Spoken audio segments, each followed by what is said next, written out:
Shalom kekasih-kekasih Tuhan, hari ini kita beribadah kembali dan mari sama-sama kita mempersiapkan hati kita dalam perenungan akan firman Allah pada hari ini.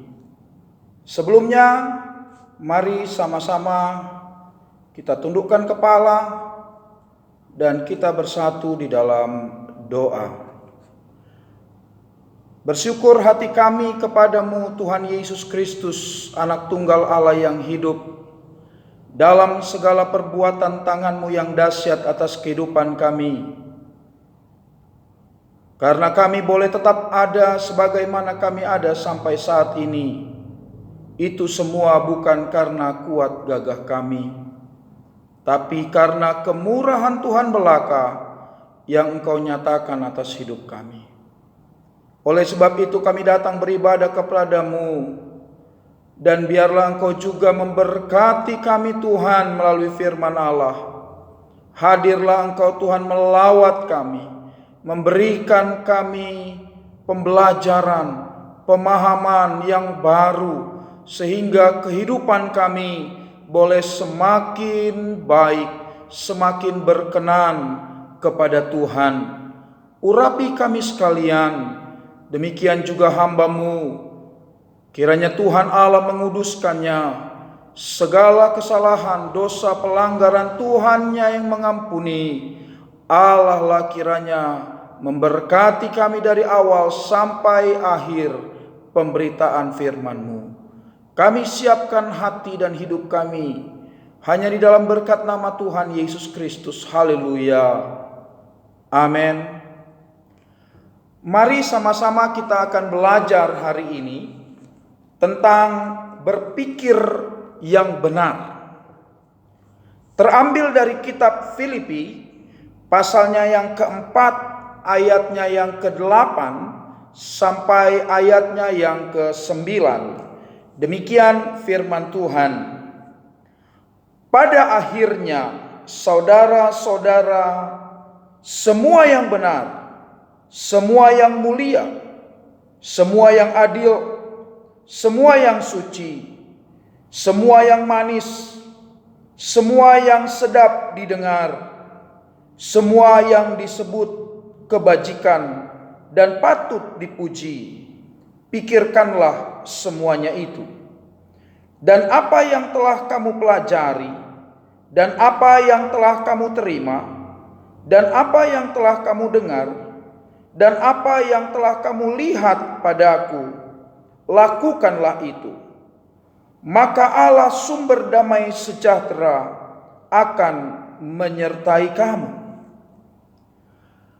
Dalam pemahaman kita melalui bacaan Filipi pasal 4 ayat yang ke-8 dan ayatnya yang ke-9. Kalau kita belajar bahwa tema surat Filipi itu adalah sukacita. Mengapa tema surat Filipi itu sukacita?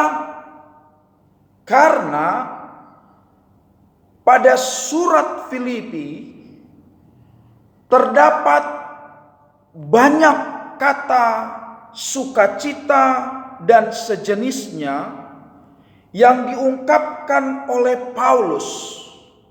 Kurang lebih ada 16 kali Paulus mengungkapkan kata sukacita dan sejenisnya saat dia menulis surat ini kepada jemaat-jemaat di Filipi. Berbeda dengan kitab-kitab yang lain, surat-surat yang lain yang ditulis juga oleh Paulus tidak sebanyak apa yang dia sampaikan kepada jemaat di Filipi, sampai 16 kali. Sementara surat Filipi terdapat 4 pasal. Jika dimediumkan, 1 pasal 4 kali dia mengingatkan kata sukacita dan sejenisnya. Itu sebabnya pembelajaran kita hari ini, ternyata sukacita itu adalah hal yang penting bagi kehidupan setiap orang percaya. Namun, kalau kita tahu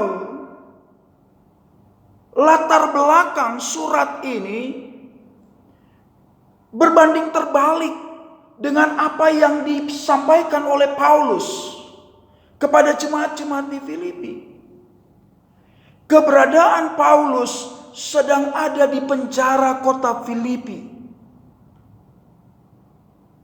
Tahu sendirilah ya, keadaan di penjara kayak apa gitu. Makan ya kayak gitulah. Apalagi penjara zaman dulu. Zaman sekarang aja, aduh susah, ya kan. Nggak ketemu dengan keluarga, dibatasin segala sesuatunya, ya kan. Jam sekian harus seperti ini, jam sekian harus seperti ini. Berbanding terbalik dengan apa yang disampaikan oleh Paulus kepada jemaat-jemaat di Filipi. Terlebih lagi, pada kenyataannya Paulus dipenjara bukan karena dia bersalah, ya kan? Tapi karena dia memberitakan Injil, karena dia melakukan kebaikan, karena dia melakukan suatu yang benar tentang apa yang menjadi kehendak Tuhan. Dia dipenjara karena itu.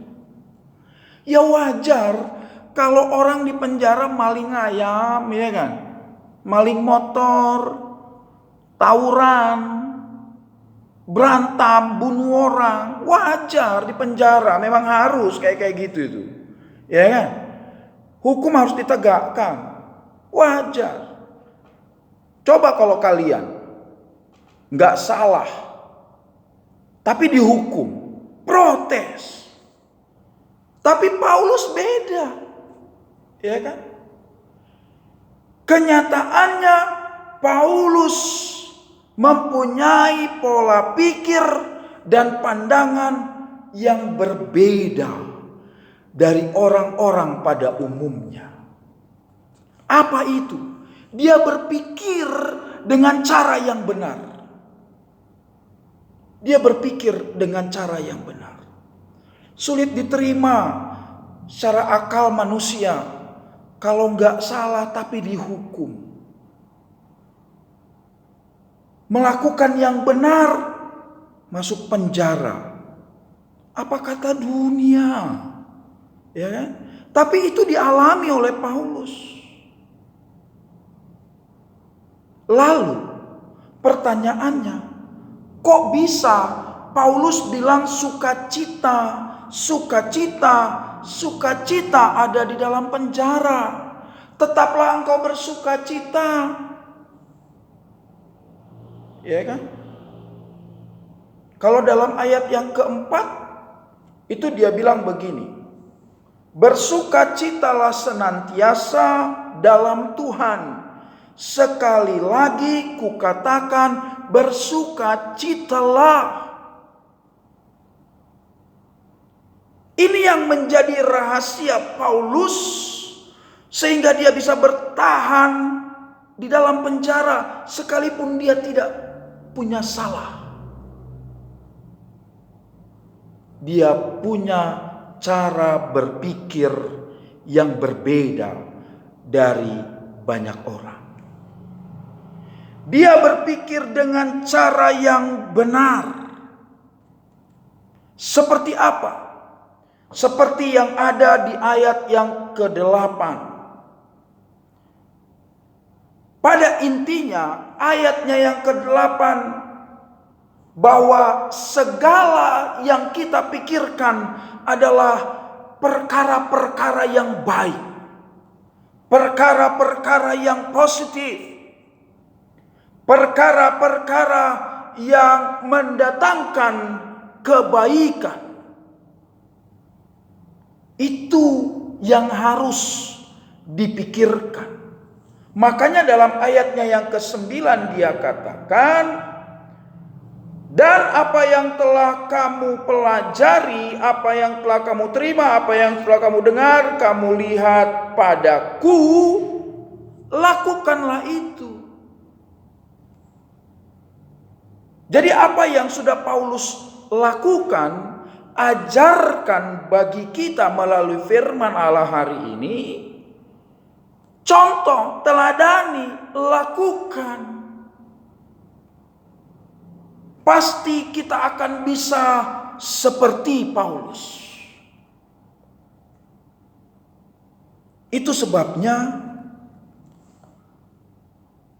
mari kita belajar hari ini, apa kira-kira dampak positif yang dihasilkan dengan berpikir yang benar terhadap segala sesuatu. Kita akan meneladani dari seorang Paulus. Yang pertama, jika engkau berpikir dengan benar, jika engkau berpikir tentang positif, tentang kebaikan, maka engkau akan bisa tetap sukacita sekalipun dalam pergumulan, sekalipun dalam tantangan masalah. Berpikir aja yang benar, engkau akan tetap sukacita. Seberapa berat beban saya sebagai gembala? Seberapa berat tugas saya sebagai guru? Seberapa berat tugas saya sebagai orang tua? Seberapa berat tugas saya sebagai orang tua asuh? Seberapa berat saya harus melakukan tugas pelayanan? Kalau berpikir dengan cara yang gak benar, kurus kerempeng saya segini, udah kayak triplek 3 mili saya. Tapi karena saya tetap berpikir positif, berpikir dengan benar, seperti yang diajarkan Paulus pada ayat yang ke-8. Lihat aja badan saya. Itu. Paling beda-beda tipis dengan guru-guru yang gemuk lain. Ya saingan saya paling cuman siapa? Pak Sepdon. Saingan saya cuman Pak Sepdon. Yang lain, kalau bicara berat badan, lewat sama saya mah. Ya kan? Bebannya, wih, ya. Guru-guru yang lain, bebannya apa? Jabatan di luar, belum tentu sebanyak saya. Tapi, lihat badannya. Ya kan? Anak sendiri 2, anak asuh 2, 3, itu. Istri 1, itu ngempaninnya, ngasih makannya berat juga. Tapi berpikir kita yang benar, ya kan? Berpikir yang benar caranya gimana? Yakinkan hidupmu bahwa Allah akan mencukupkan hidupmu. Mencukupkan segala keperluan hidup keluargamu. Tuhan juga yang akan membela pelayananmu. Apa yang kau kerjakan, selagi itu kau kerjakan dengan benar, yakinlah Tuhan akan menolong. Berpikir yang benar aja itu. Kalau ada orang yang iseng, yang jahilin, yang jahat, punya pikiran yang aneh-aneh tentang saya, hey, who's care? Gak peduli saya. Ya, nikmati aja hidup ini. Pikirkan dia. Sekalipun dia berpikir tentang negatif kepada kita, kita tetap berpikir bahwa dia berpikir yang positif tentang kita. Itu cara berpikir yang benar. Sehingga itu akan tetap mendatangkan sukacita bagi hidup kita. Nggak susah hati kita. Ya kan? Yang kedua, saat kita berpikir dengan benar, maka kita akan tetap dapat berhubungan baik dengan Tuhan. Sekalipun dalam pergumulan. Contoh, Paulus di penjara di Filipi, apa yang dia lakukan di dalam penjara? Dia masih tetap bisa memuji Tuhan. Dia berdoa setiap pagi, setiap hari dia lakukan. Dia memuji Tuhan, dia berdoa. Lalu apa yang terjadi? Maka tembok penjara Filipi runtuh. Dan dia sebenarnya bisa kabur. Tapi enggak. Paulus tetap berada di dalam penjara. Ya. Tapi lihat side effect dari apa yang dilakukan oleh seorang Paulus waktu dia memuji Tuhan, waktu dia berdoa kepada Allah. Maka setelah runtuhnya tembok penjara, kepala penjara Filipi dan keluarganya bertobat, terima Yesus Kristus sebagai Tuhan dan Juru Selamat mereka secara pribadi. Itu juga yang akhirnya mendatangkan sukacita bagi Paulus.